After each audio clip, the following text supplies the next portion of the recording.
Okay, so we're going to go ahead and get started with our keynote. I am thrilled, and I know our planning team is thrilled, and many of you are thrilled to have Dr. Donna Mertens with us today.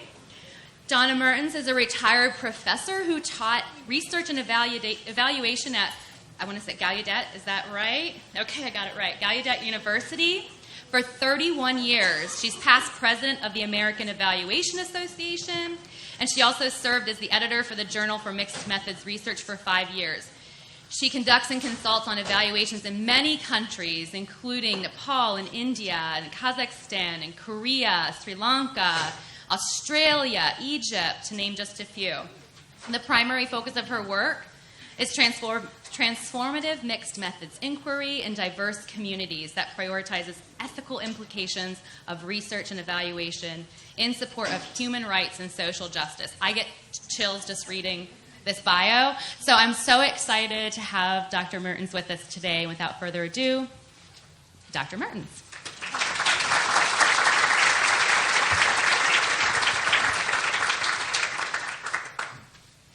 Thank you, Jen, for that nice introduction. I hope I can live up to the expectations. But let me tell you something. To me, I have been a researcher and evaluator all my life. And many of you probably have been as well. We think of it in common sense terms of just deciding what you're going to pack in your suitcase to take with you. You have to think about all the various contextual issues, where you're going, what's expected of you, what the weather's going to be, and all that kind of stuff.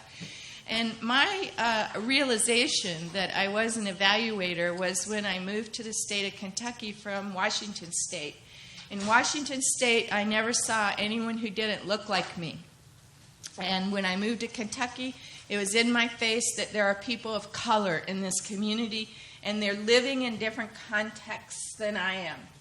And the context that they were living in back in that time, and probably still many people who are living in poverty are still living in those contexts, was lack of access to good education, lack of access to good housing, lack of access to good recreational facilities, and so forth. And so when I asked the teacher in my school, how come there aren't any black people in my school?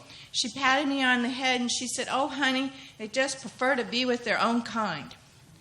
And I didn't know the word for it then, but it was cognitive dissonance. I'm looking at them living in the sweltering city and thinking, that's a preference? That's a preference? I don't think so.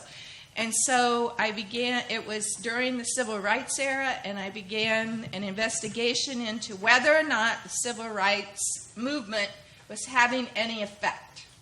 So I'll tell you, from at least grade 7, I was aware that I needed to evaluate social movements, changes, to see whether or not we were actually making progress towards the increase in human rights and social justice. And so I open with that because I want you to know from whence I come. I was a professor at Gallaudet for 31 years, and that's a university for deaf people. It's the only university of its kind in the world. And I chose to go there because all the research I had done had been more from a distance.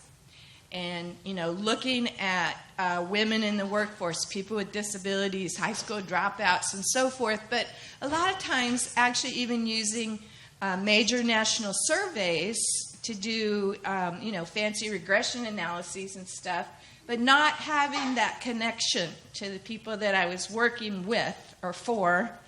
And so I looked around and I said, well, where could I go that I could actually have an opportunity to establish relationship? And that's how I came to be at Gallaudet, not having met a deaf person before I got there, not knowing sign language, thinking that if I went like that, it was hello, but that's actually goodbye. And I won't tell you about all the other linguistic errors that I make. Some of them are really embarrassing. But what it gave me the opportunity to do was to take what I knew about methodology and move it into a relational context with a marginalized population. And for that, I will be eternally grateful, because not only did I learn what it means to work in the deaf community, but deaf people come in all different sizes and shapes, different countries, different economic classes. They use different languages. And so it was the microcosm of diversity that allowed me to really develop my ideas about how we can do program evaluation that takes into account the diversity within our communities, does so in a way that's culturally respectful, and that allows us to have an increased potential to create the kind of social change that's needed if we're going to work towards an improvement of human rights. And so I present that as the context from which I come, and that will be the flavor that you will taste as we move through this presentation. I wanted to start with a serious thought.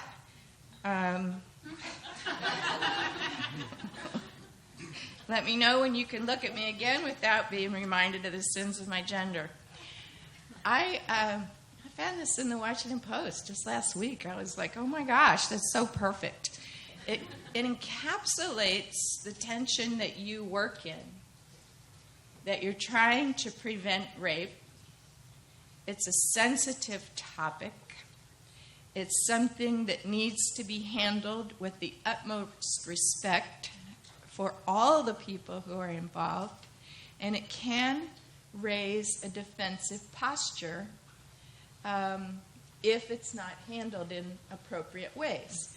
Now, you're thinking, okay, so the programs have to do that. Yes, the programs have to do that, but as evaluators, we need to be aware of what those tensions are and how our evaluation can address the issues of this complex, value-laden enterprise that we're engaged in. And so I wanted to, I think this, for me, the cartoon sort of says it all. It's like, wow. we are dealing with something that's incredibly sensitive, and in our evaluations, we need to reflect that. Now, given that, I also have the good news and the bad news. It's sort of a conundrum here, is that you are incredibly fortunate that you have amazing resources at your disposal in terms of resources from the CDC and resources from the broader evaluation community. So that's the good news. You're not starting from scratch. You have a lot of advice, guidance out there, and I'm going to be talking about some of that. If perchance this is something, when I talk about all the stuff that CDC has out there, if you know all this already, just close your eyes and nod like that, and then I'll know I can move on a little quicker. Okay. I also wanted to, from the evaluation community, the notion of evaluation standards, guidelines for ethics, statements on cultural competency, all of this comes into the evaluation work that you would be engaged in. And then CDC also talks about the need to include the public health approach and the social ecological approach to violence prevention. And so, you look at all this, and that's why the heading is conundrum, is how do you bring all that together into an umbrella so that you can start moving along with it. And I will tell you that that was the fun that I had in preparation of coming here, was becoming more acquainted with the various resources that are out there that are specifically located within the context of the prevention of rape and sexual abuse.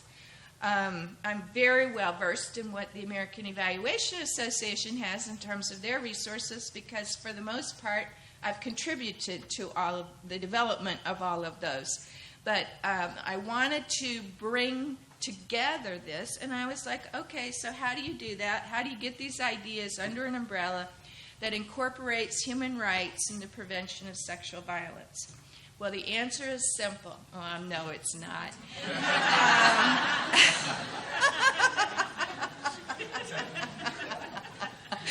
It's going to take me at least an hour to explain it all. And then there's the books you'll have to read and the courses. Okay. But let me start with the essence of what we're here for, and that is for the production of credible evidence. I mean, if there's anything that evaluation is about, it's that we want to present credible evidence. Now, about what is what a lot of this talk will be concerned with. And then what criteria do we have that establish that this is credible evidence? So I will be talking about that. What sources or methods give us insight into credibility? And then for me, this is a really crucial question. What is the place of social justice in credibility? How do we bring that lens in? And when we are inclusive of voices from marginalized communities, how does that advance our understandings of credibility? So you see how we start to make a shift from what is credible evidence, which we might say, oh, you can go to any methodology textbook and it'll give you that information. But when you move down the rows, you start to say, yeah, so if I just use standardized instruments, and I'm not opposed to standardized instruments, but if that's the sole criterion for credibility of evidence, where does it take into account these issues of social justice and inclusion? And so that's really where the crux of what we're going to talk about.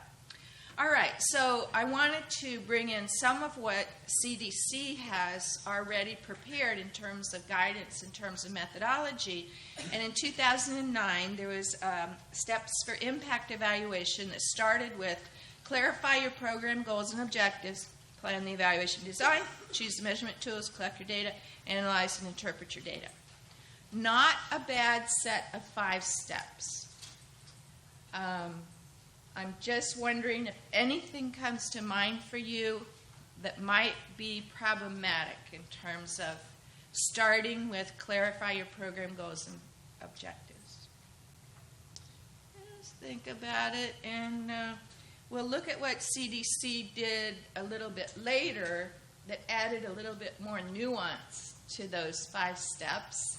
And we see ourselves moving more towards a consideration of standards for good evaluation and how that raises the issues of being critical of those 5 steps. Okay, so the standards for good evaluation. Is everyone familiar? If this is the first time you've heard of these, raise your hand.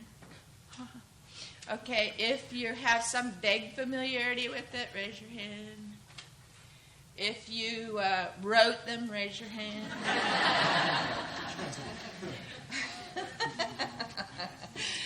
Okay, so, the importance of these standards, and there's various substandards under each of these categories, but these are the broad categories of what's considered to be a good evaluation. And what you notice is that utility is at the top. So that is not accidental. Evaluators said, if nobody uses the data that we collect, why are we doing it? If it's only to be put into a report to send to the funding agency, which I'm sure never happens at CDC, but I have seen other federal agencies where, I'm on the inside of the agency and I see the reports come in and everybody's like, yeah, this will really help us, and then the funding initiative ends, and that's the end. And so what I'm going to talk about is how do we structure our evaluation so that utilization is considered from the very beginning and is present throughout the evaluation, is not something that we depend on a final report to have somebody use it. So that will be one of the things that we talk about. Feasibility. Now, how many of you want to, donate like 50% of your time and budget to evaluation? I see no hands going up. Because it's not feasible, right? I mean, you want the service provided. You want it done well. You want to reach the people you're supposed to reach. But you need to have some evaluation. So how do you design it so that it fits within the culture of service? It's not onerous, it's not disruptive, but it's contributing to an increase in the quality of the work that's being done. And that's the essence of feasibility. Propriety, that's really ethics. I mean, what are the standards of ethics that inform the work that you do? This is a fundamental principle as far as I'm concerned. If you can clarify the values that define your ethical stance, it takes you a long way towards the type of evaluation that you plan to do. So that will be a topic we'll take up. And then evaluation accuracy. And this is what we typically think of in research terms as reliability, validity, evidence support, and credibility of evidence, and so forth. But in evaluation, look how it's situated within the concepts of utility and feasibility and propriety. And then the final standard, evaluation accountability, was just added in the newest version. And that's really saying that evaluators have to be accountable to the evaluation community, to their stakeholders, for the kind of evaluations that they do. So we talk about this as meta-evaluation. Now, CDC took those ideas and they put them into another model for an evaluation framework, and this one engages stakeholders. That wasn't in the first one, right? So it's showing that, wow, we don't just jump in and say, tell me about your program. We say, who needs to be involved here? How do they need to be involved? Then the description of the program, focusing the evaluation design, gathering evidence, justifying conclusions, and then see this last bubble there was ensure use and share lessons learned. So again, that's the part of utilization, but of course I would make the argument that you want to, not that it's hard to show things in two dimensions, but that the utilization and sharing should be something that's going on throughout the cycle of the evaluation rather than looking at it at the end. And you see the standards there in the middle as ways that help you focus that evaluation.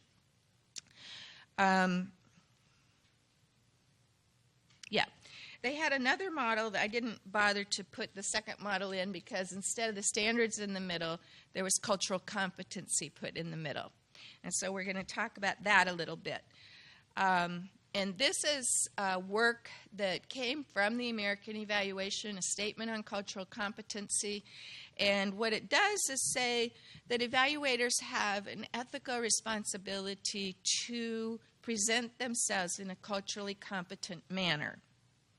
Now notice that language. It doesn't say you have to be culturally competent because it's not a state of being. It's not, I learned this and now I'm culturally competent. It's a stance of openness to learning and respect.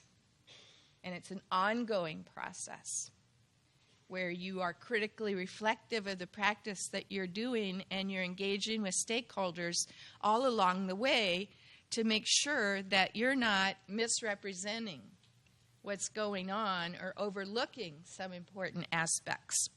So that need to engage with the diverse segments of the communities, the need to include cultural and contextual dimensions, and the need for respect for the cultures that are represented in the evaluation.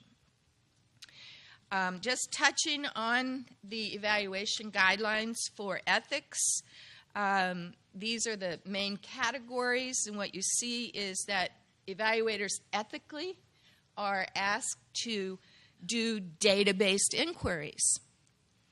We don't just go in and make everything up. We have to have a systematic process that we can document, and we show how we collected data. Now, does that mean we only do numbers? Of course not. Data can come in many shapes and forms. It can come in numbers and words and pictures and songs and dances and poetry. And there's many ways that data can be represented. Under the ethical category for competence, it includes technical competence, but it also includes cultural competence. Integrity, honesty. So when we find good things or bad things, we report both. Obviously with the respect that's due to people who are trying their best to do something that's really difficult. The respect for people means that we have to understand the context in which we're working in all of its diversity. And the responsibility for the general and public welfare means that we have a responsibility to the full range of stakeholders. And I'm going to be talking about that.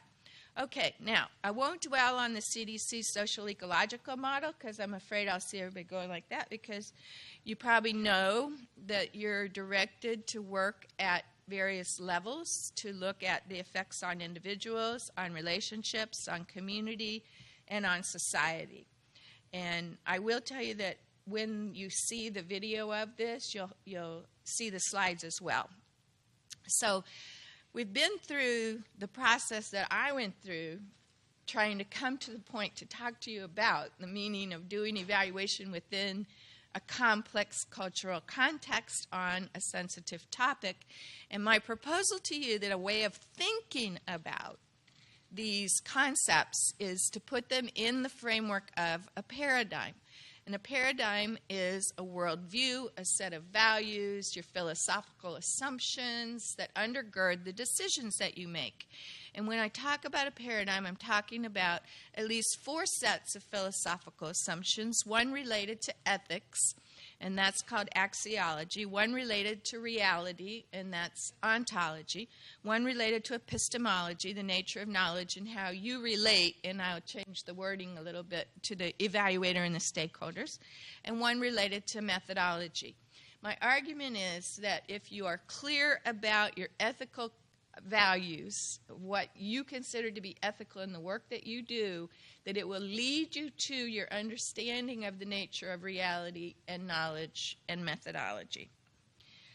So I'm proposing the transformative paradigm as that umbrella that I talked about. How do we bring all this stuff together?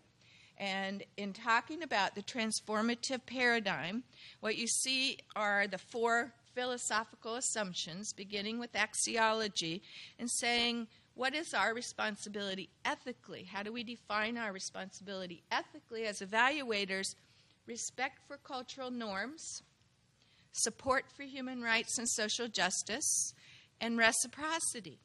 Reciprocity means that we don't just go and take the data and run, but that we actually engage with stakeholders in ways that when the evaluation is in process and complete, there's been a giving back to the stakeholders. So they're getting something out of that evaluation all along the way. Ontologically, the nature of reality, talking about the various concepts that you are very familiar with. What are the concepts of relevance? Masculinity. Does it have one definition that's agreed upon? Oh, no, of course not. Is it informed by issues of power? Of course it is. Are we required as evaluators to bring a critical lens to the definitions of masculinity that are used and look at where they come from? Where do they come from in terms of social positioning, in terms of political, cultural, economic, race, ethnic, gender, so on, the various characteristics that are up there? And what difference does it make which version of reality we accept?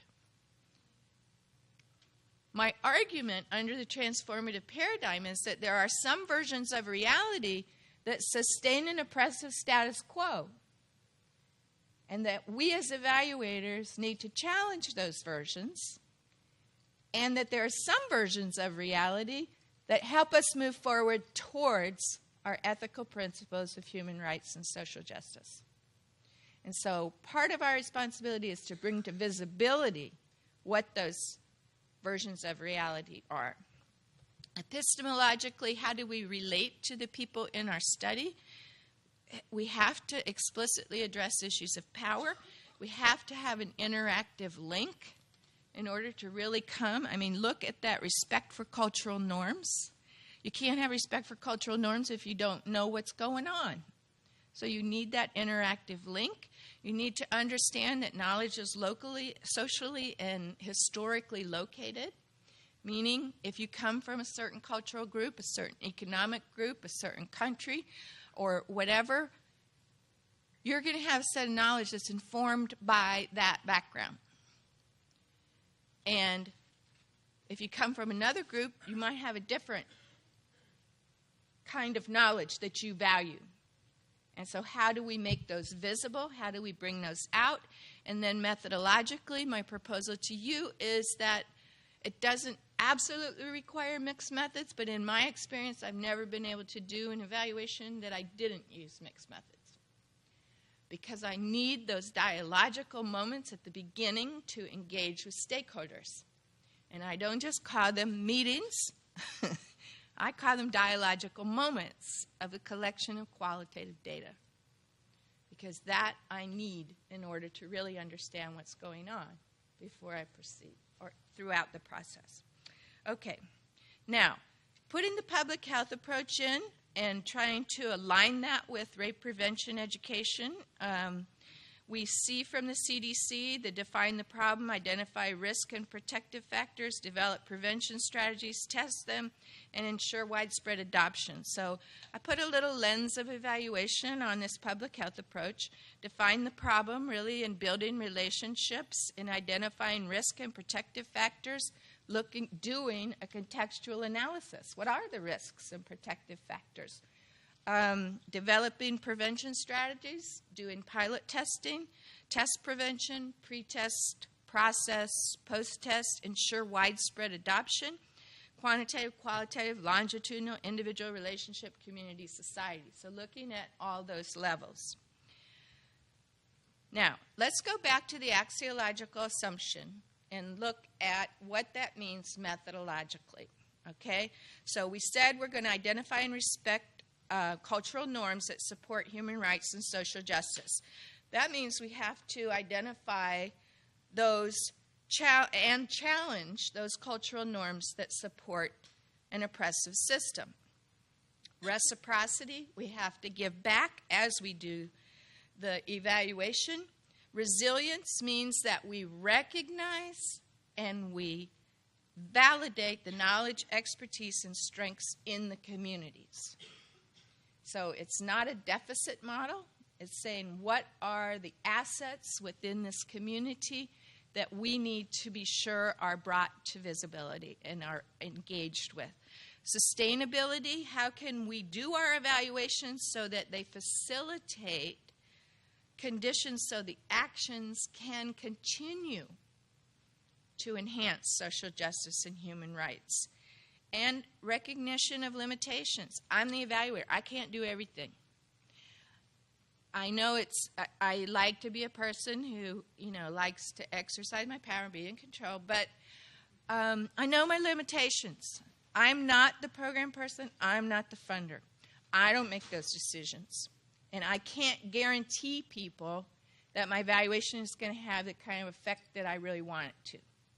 But I can engage in discourse throughout the process of the evaluation in ways that facilitate having the information in the hands of the full range of stakeholders so that it doesn't rest with one person or one agency to take action.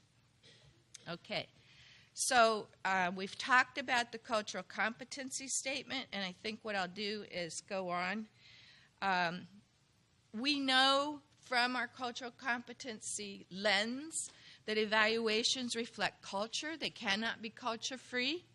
That when we do engage in evaluations, we come with our own perspectives, with our own values, ways of viewing the world and culture, and that we need to be open to learning about how the other people who are engaged in the program, in the evaluation, also hold their cultural views, and that understanding that culture shapes how we have our evaluation questions, how we conceptualize those, what data we collect, and how we analyze that, and how we report that. So here's what it leads us to ask is, who are the major stakeholders, and what do you think you know about the cultural norms and beliefs of those groups as you enter? How could you use mixed methods to identify cultural norms and beliefs that might be operating in the community? How do you appropriately engage with members in the community? How do you take into account that expertise, knowledge, and strengths and bring it into the evaluation process so that there's authentic engagement with members of the community? Who are your stakeholders? Well, it's everyone impacted by the results, even if they're impacted by being excluded from the participation. So you have your project administrators, funders, policymakers, project implementers, participants, non-participants. How do you include all those people? Well, sometimes you have to sample within groups. There's a lot of strategies. But when I read through the literature, what I found was a lot of emphasis on the stakeholders in rape prevention education as state health departments, 50 states, blah, blah, blah. The grantees, the state sexual violence coalitions, educational, blah, blah. What I didn't see was a lot of emphasis on rape prevention education within a nuanced context of what about people who are involved in drug and alcohol use? Even though I'm sure there's a consciousness that that's a relevant variable, but in terms of how you engage with a stakeholder group who might be characterized in terms of diversity, such as people who were already victimized or people who are offending, members of, I did see reference to college athletics and to fraternities or sororities. Some of you may be working with people who are younger than university. Would you raise your hand if you're working with people younger than university? Oh, it's an interesting percentage. How many are working with university level? Oh, that's interesting. Okay. People who are gay, bisexual, transgendered, indigenous communities, immigrant communities, refugee communities, people who are physically, developmentally, mentally disabilities, homeless, transient, sex trade, language other than English, religious minority. I mean, when I look at this list, I'm just struck by thinking, what do I know about their understandings of the concept of sexual behavior and rape and sexual assault, and I'm thinking, wow, I really need to learn more to be able to adequately and accurately engage with and represent what's going on in communities with diversity characteristics such as these. And so I just present that as an idea for you to think about, questions to ask about your stakeholders. Who's on the program evaluation team? Do you have a team? I think it's always a good idea to have a team. How reflective of the team members are they of the targeted communities? Are people from underrepresented groups there? Do they have meaningful input into decisions about the evaluation? How is the resource distribution affecting the ability of stakeholders to benefit? Who can participate? Why not? And what are the power differences? And how can they be safely acknowledged and accommodated? So these are questions that I ask myself when I walk in a room and I have a whole room full of people and they say, we're here to improve deaf education.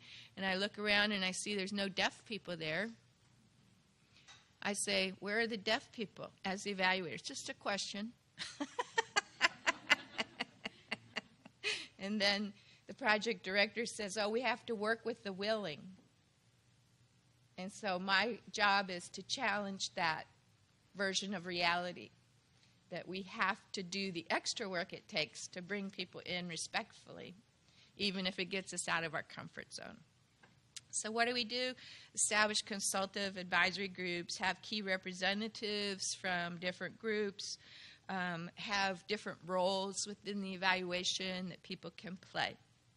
All right, moving on to the ontological assumption, we recognize that different versions of reality exist. All versions of reality are not equal, that there's privilege that determines whose version of reality gets accepted over someone else's, and that we need to interrogate those versions of reality that sustain oppression and make visible the versions of reality that can move us forward in terms of human rights. So I just ask you, the meaning of masculinity, the meaning of respect, who has different versions of that? Well, probably men and women. I really like Aretha Franklin, R-E-S-P-E-C-T, find out what it means to me. Isn't that perfect? Find out what it means to me. Does masculinity, does respect mean the same thing to people who are high pornography users, or who have the feeling that they have to be in control, or who are homophobic, or who have had very negative experiences with our criminal justice system, or have experienced abuse themselves, or who are living in poverty, or have experienced racism? Does it all mean the same thing to all the people, and how do we bring that to visibility? Well, methodologically, I would suggest that we can use mixed methods to identify, support, and include diverse participants to reveal those versions of reality, including their basis in terms of privilege and power, contribute to change and understandings of what is real, and challenge versions of reality that sustain an oppressive status quo. What kind of contextual factors do we need to include? Well, a lot of things. Politically, the legislation, what's the climate, what organizations need to be included, what are the bases of inclusion or exclusion culturally, what are the power structures, what facilitates and supports discrimination, what's the resilience within the community. So I have other questions there. All right, I'm going to talk just a little bit about theories of change, only in the sense that you have a program and it has a theory of change. That's your logic model for the program. So far I don't see anybody nodding off, so maybe this is, still good stuff that's going on here. But as my role of the evaluator is to challenge the theory of change and to say, do you have the right variables identified? Is it a question of lack of knowledge, in which case you teach something? Is it a case of a value system or a sense of despair or hopelessness, a sense of powerlessness? Then just teaching knowledge doesn't address that. And so it's that kind of challenge. When I was in Kyrgyzstan, I was really surprised to read this because, we always talk about how we improve conditions for women. And one of the big things is, well, they should get an education, they should be economically independent. So you can see here that women do get more education. Unfortunately, they go into low-paying occupations, and it's very much divided in terms of male and female occupations. But then you read on down, and it says men experience negative consequences in that they view men only as breadwinners. So now the suicide rate among men is 4 times higher than among women. Their average life expectancy is 9 years less. There's a decline in education for men, which leads to more conflicts in the family and society, lack of tolerance to difference, and greater willingness to use brute force. Well, I would want to have contextual information like that before I made a decision about what's appropriate in terms of a program and theory of change. And I think you are well aware that working with the potential perpetrators of rape is something that's very serious and is a welcome addition to how we understand to prevent sexual violence. Okay, I would like to give another example from Botswana about HIV/AIDS prevention and the work that I was doing there. The U.S. university assumed it was a knowledge problem. They said, they just need to know about how to use condoms or to say no. And the Botswana University said, no, actually, the youth say they engage in sex because it feels good and because they see everyone dying around them, and they don't think they really have much hope for a future. And so why shouldn't they enjoy this? Wow, what a different starting place. And so that was making visible a theory of change that had a huge impact on the program. So I just share that with you. In terms of the epistemological, I have already gone over the need for having a trusting, meaningful relationship in order to address power differentials, give voice to the less powerful, and establish those relationships. Methodologically, for me, what works is having those qualitative dialogic moments in the beginning and throughout the process, really, including both quantitative and qualitative, using methods that capture that contextual complexity and are appropriate to the cultural groups, and the use of a cyclical design in the evaluation so that the interim findings are used throughout the evaluation study. What does this look like? Well, this is one potential transformative mixed methods cyclical design that you can see in 5 phases.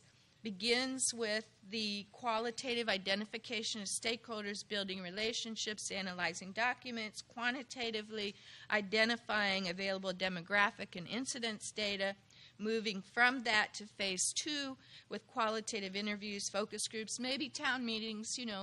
It's all contextually dependent. None of this is saying this is exactly how you do it. Quantitatively establishing baseline for beliefs, values, health status, and so forth. Moving on to phase 3, where there's actually the development of interventions based on stakeholder input. Now, I know that in rape prevention education, you have many interventions that are already out there and they have been tested. You have your bystander programs, your green dot programs, your safe dating programs, and so forth. But the question is, does that fit by just picking it up and putting it down in the context where you're working? And the use of this contextual analysis allows you to make some inputs into what might need to be revised, supported in different ways, even if it means how you recruit people, how you support people within the program, and those kinds of things. Moving into phase 4, there's pilot testing, do the process assessment, observation, interview stakeholder groups during the intervention, post-test stores, test measures. And again, you have some very good standardized measures that CDC and other scholars have made available to you, the rape myth scale and so forth that you can use. But, my argument is that depending only on the standardized measures may not give you the full enough understanding of how you're addressing the needs of diverse people within that context, even if you're doing disaggregation of data, which I think is incredibly important.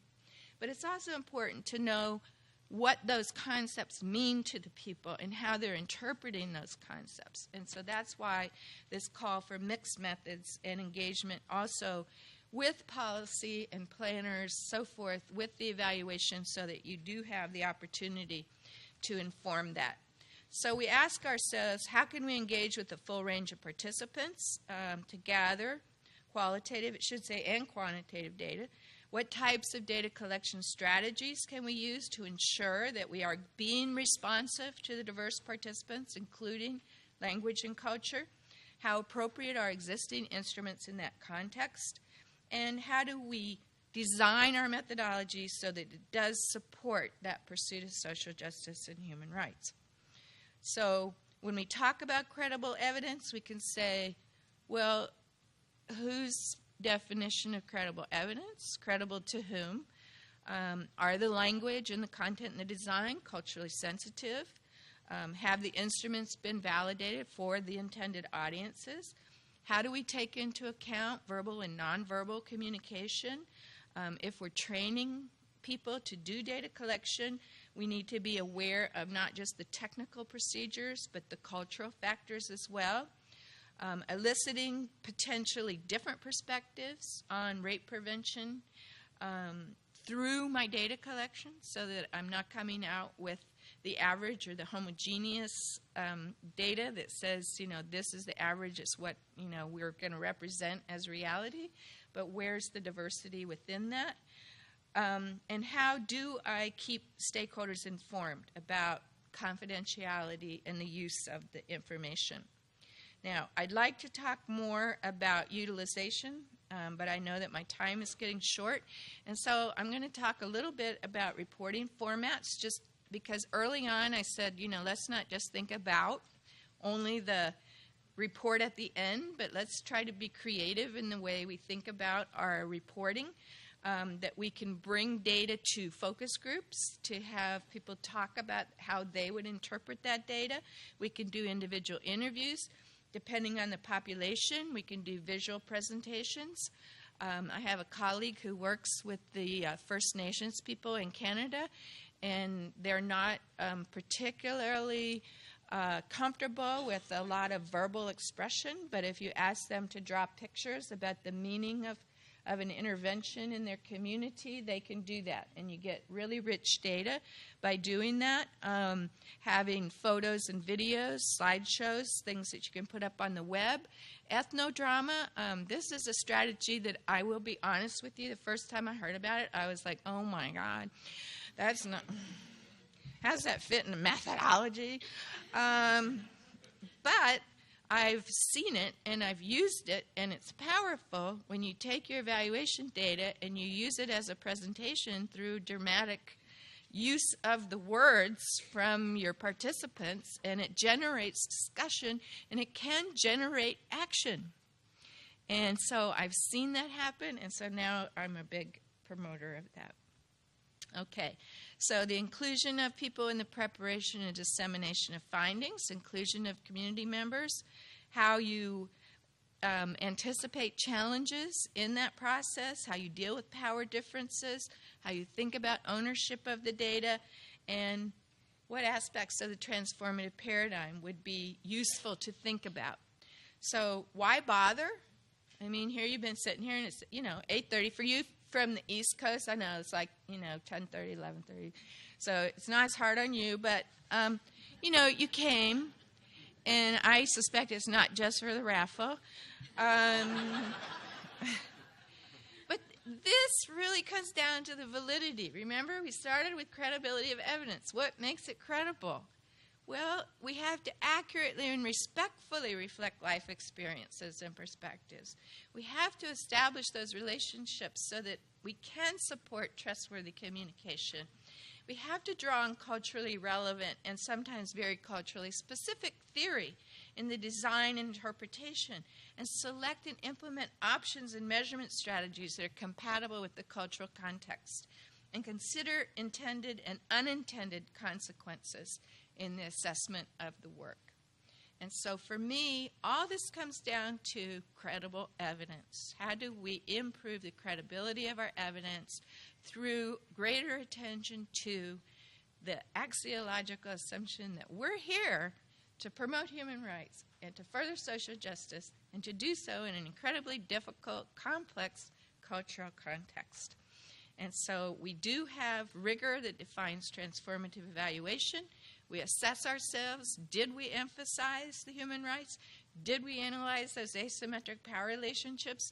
Did we advocate for culturally competent relationships and use appropriate methods?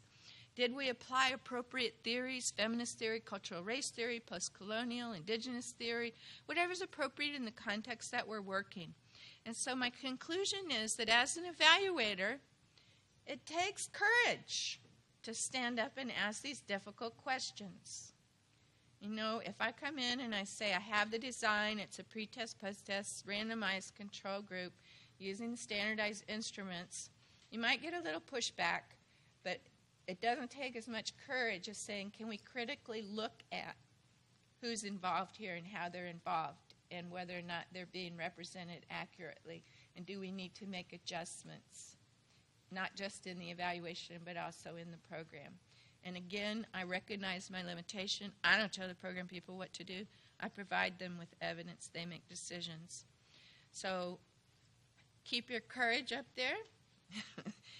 I like mixed methods to capture complexity and address social justice and ethics, the use of teams, and capacity development within the community, so that I'm not just the expert on evaluation. Everybody learns and grows from that. So my final question to you is, how will you modify your own evaluation approach to incorporate ideas from this presentation? That's your homework. I want you to think about it. I want you to, if you have ideas and you're like sorting through them, send me an email and say, I was thinking about what you said and I did this and blah, blah. So, I really do. For me, this is so important that I put myself out there for you. If you're struggling with these issues and want to get in contact with me about this, then please feel free to do so, because this clearly is not just an academic matter for me. It's a matter of life and death. It's a matter of making the world a better place and the role that we have to make that contribution.